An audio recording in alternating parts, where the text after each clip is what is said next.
إن الحمد لله وحده والصلاة والسلام على من لا نبي بعده اللهم علمنا ما ينفعنا وانفعنا بما علمتنا وزدنا علما وأصلح لنا شأننا كله ولا تكلنا إلى أنفسنا طرفة عين الحمد لله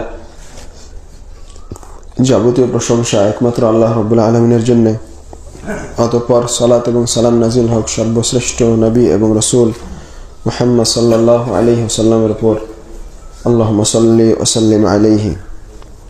আমরা গতকালকে আলোচনা করছিলাম যে সিয়ামরত অবস্থায় কেউ যদি স্ত্রী সহবাস করে তাহলে তার জন্য কাফফারা দেওয়া আবশ্যক হয়। তাকে একটা দাস মুক্ত করতে হবে। সে যদি না পারে একাধারে 2 মাস সিয়াম পালন করতে হবে। যদি না পারে তাহলে 60 জন মিসকিনকে খাওয়াতে হবে। এই হাদিস আমরা বলছিলাম। তারপরে গতদিন যে মাসআলা বলেছি ওটা দিয়ে আবার একটু শুরু করি যে মান কানা জাহিলান বিতাহরিমিল জিমা'i ফি নাহারি রমাদান ফাহাল আলাইহি কাফফারা।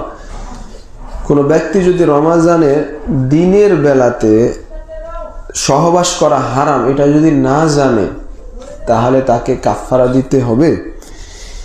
ইমাম নাওয়াবী রাহিমাহুল্লাহ তার মাজমু কিতাবে বলেছেন যে ইযা ওয়াতিআ আস-সাইমু ফি নাহারি রমাদান ওয়া ক্বালা জাহিলতু তাহরিমা فإن كان ممن يخفى عليه لقرب إسلامه ونحوه فلا كفارة وإلا وجبت। যে কোন ব্যক্তি যদি দিনের বেলা সহবাস করে আর বলে যে আমি তো সহবাস করা হারাম এটা জানি না, তাহলে সে যদি তার কাছে যদি মাসআলা গোপন থাকে, হয়তো বা সে নতুন ইসলাম গ্রহণ করেছে এরকম কিছু, তাহলে তার জন্য কাফফারা দেওয়া আবশ্যক নয়, নইলে কাফফারা দিতে হবে।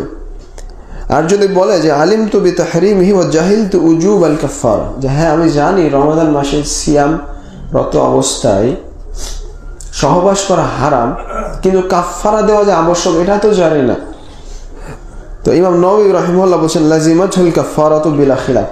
যদি জানে যে খালি হারাম এটা জানলেই তার জন্য কাফফারা আবশ্যক হয়ে যাবে, এই বিষয়ে কোনো মতভেদ নাই। মাজমু কিতাবের 6 নম্বর খণ্ডের 344 পৃষ্ঠা। পরের মাসালা হচ্ছে কেউ যদি সচ্ছল না হয়, অত্যন্ত অসচ্ছল ব্যক্তি আর্থিকভাবে, তাহলে যার এই কাফফারা দেওয়ার সামর্থ্য কোনোভাবেই নাই, তাহলে তার কাফফারা মাফ হয়ে যাবে। এই বিষয়ে 2টা মত আছে। প্রথম মত হচ্ছে যে সেটা মাফ হয়ে যাবে। ইমাম আহমদ রাহিমাহুল্লাহর একটা মত এটা, ইমাম শাফিঈর মত, আউজাঈ ঈসা ইবনে দিনার রাহিমাহুল্লাহ তাদের মতে যে মাফ হয়ে যাবে।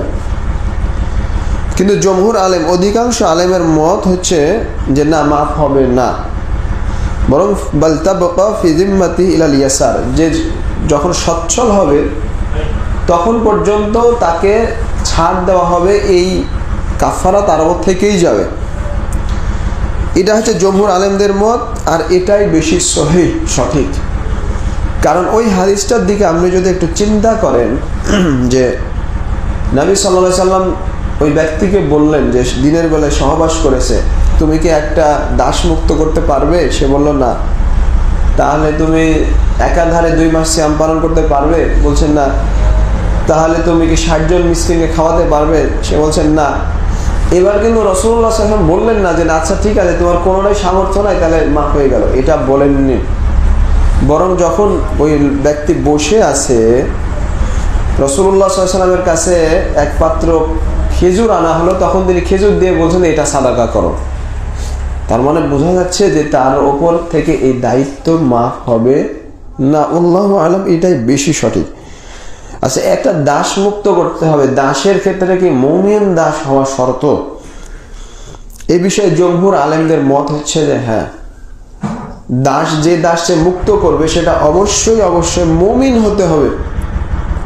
মুমিন ছাড়া এটা গ্রহণযোগ্য নয়। কারণ আল্লাহ তাআলা অন্য আয়াতে এটাকে শর্তযুক্ত করে বলছেন ফাতাহরিরু রাকাবাতিম মুমিনা, যে দাস মুক্ত করবে একটা মুমিনা দাস।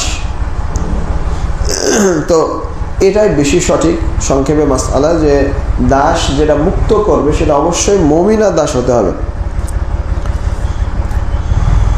আচ্ছা, তারপরে মাসআলা হচ্ছে যে কেউ যদি সিয়াম পালন করে তাহলে তার জন্য কি ধারাবাহিক একটানা সিয়াম পালন করা শর্ত? এই বিষয়ে ইবনে কুদামা রাহিমাহুল্লাহ বলছেন যে ওয়ালা খিলাফা বাইনা মান আওজাবাহু আন্নাহু শাহরানি মুতাতাবিআন। এই বিষয়ে কোনো মতভেদ নাই। যারা ওই কাফফারাকে আবশ্যক বলেছেন তাদের মধ্যে কোনো মতভেদ নাই যে কেউ যদি সিয়াম রাখে অবশ্যই তাকে 2 মাস একটানাই সিয়াম পালন করতে হবে। কিন্তু কথা হচ্ছে যদি কোনো ওজর থাকে, শারঈ ওজর, তাহলে তখন গ্রহণযোগ্য। যেমন মহিলাদের ক্ষেত্রে কারো হায়েজ হয়েছে, তাহলে তো সে সিয়াম পালন করা জায়েজ নেই, তখন সেটা গ্রহণযোগ্য, তখন ধারাবাহিকতা ছিন্ন হবে না। এক কথায় শারঈ ওজর ছাড়া কেউ যদি মাঝখানে একদিন বাদ দেয় তাহলে আবার শুরু থেকে তাকে 2 মাস করতে হবে। এভাবে একটানা 2 মাস করা শর্ত। আচ্ছা, 60 জন মিসকিনকে খাওয়াতে হবে। এখন কি এই মিসকিনের ক্ষেত্রে 60 জনই হওয়া শর্ত, নাকি একজনকে খাওয়ালেও হবে? একজনকে 60 দিনে খাওয়াবে তো হবে কি? এই মাসালায় 2টা মত। প্রথম মত হচ্ছে যে একজনকে যদি 60 দিনে খাওয়ায় তাও যথেষ্ট, অথবা 10 জনকে 6 বারে খাওয়াই দিল 60 জন, তাও যথেষ্ট। এটা হানাফিদের মত, ইমাম আবু হানিফা রাহিমাহুল্লাহর মত। আর দ্বিতীয় মত হচ্ছে যে না, অবশ্যই 60 জন মিসকিনই হতে হবে, আর এটাই জমহুর আলেমের মত। এটা ইমাম আহমদ, শাফির মত, ইবনে হাজম রাহিমাহুল্লাহ এই মতকে প্রাধান্য দিয়েছেন। আল্লাহু আলাম, এটাই বেশি সঠিক। 60 জন মিসকিনে হতে হবে, একজনকে খাওয়ানো চলবে না। আল্লাহু আলাম বিসওয়াব। তারপরে পরের মাসআলা হচ্ছে এই 60 জন মিসকিনকে খাওয়ানোর জন্য ধারাবাহিকতা কি শর্ত? মানে ধারাবাহিকভাবে খাওয়াতে হবে, নাকি একদিনেই যদি 60 জনকে খাওয়ায় তাও হবে? ইবনে কুদামা রাহিমাহুল্লাহ বলছেন ওয়ালা ইয়ালজামু তাতাবুউ ফিল ইতআম। এই খাওয়ানোর ক্ষেত্রে ধারাবাহিকতা আবশ্যক নয়। ইমাম আহমদ রাহিমাহুল্লাহ থেকে এই বর্ণনা আছে। বরং কেউ যদি একদিনে 60 জন মিসকিনকে জমা করে খাওয়ায় সমস্যা নাই, কেউ 10 জন করে 6 দিনে খাওয়ালো তাও সমস্যা নাই। আল্লাহু আলাম বিসওয়াব। তারপরে একটা হাদিস বলে শেষ করো, মাসালা আজকে বলবো না। আয়েশা রাদিয়াল্লাহু তাআলা আনহা এবং উম্মু সালামা রাদিয়াল্লাহু তাআলা আনহা থেকে বর্ণিত, নবী সাল্লাল্লাহু আলাইহি সাল্লাম থেকে তারা বর্ণনা করেন যে কানা ইউসবিহু জুনুবান মিন জিমা সুম্মা ইয়াগতাসিলু ওয়া ইয়াসুম, মুত্তাফাকুন আলাইহি। যে নবী সাল্লাল্লাহু আলাইহি সাল্লাম তিনি সহবাস করার কারণে যে শরীর জুনুবি অপবিত্র থাকতো, এই অবস্থায় তিনি সকাল করতেন, তারপরে গোসল করে সিয়াম রেখে দিতেন। সহিহ বুখারী এবং মুসলিমের হাদিস। সহিহ মুসলিমের হাদিসে আছে ওয়ালা ইয়াকদি, তিনি আর কাজা করতেন না।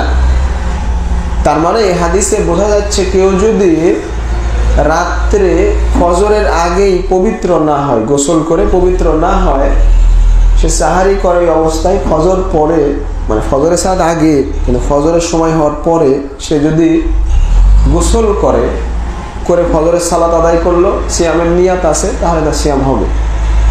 এটা আবার না যে ফজর পরে মানে ফজরের সালাতে আদায় করলো না, সূর্য ওঠার পরে, এটা কিন্তু চলবে না, কারণ সালাত ফরজ।